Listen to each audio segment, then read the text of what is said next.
Chaque génération a et aura toujours des types d'hommes. Ceux qui peuvent te propulser et ceux qui peuvent ralentir ta vie. Ton niveau d'impact dans ta génération dépendra de ceux-là que tu décideras de garder dans ton cercle rapproché.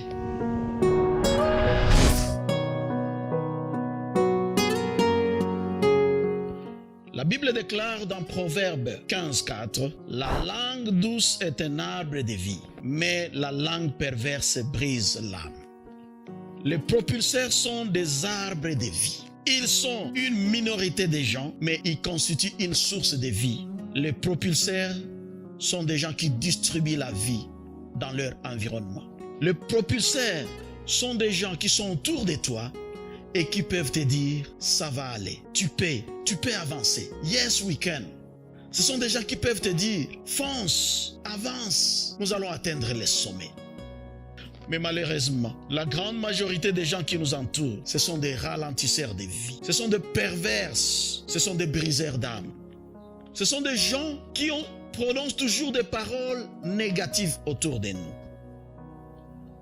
Ce sont des gens qui sont pessimistes. Ce sont des gens qui calomnient, des menteurs. Ce sont des gens qui profèrent des insultes. Ce sont des gens qui nous rabaissent. Ce sont des gens qui sont des changeurs de bien à mal.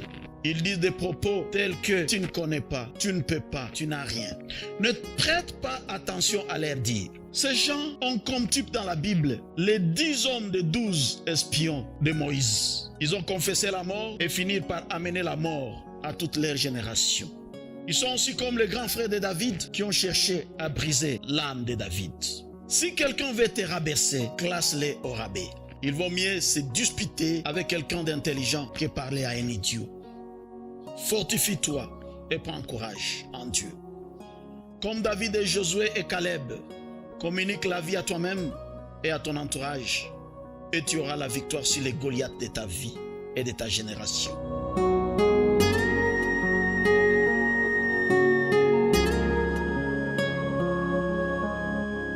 Avec tes paroles, restaure la vie de ton entourage, restaure la vie de ta famille, restaure la vie de ton église.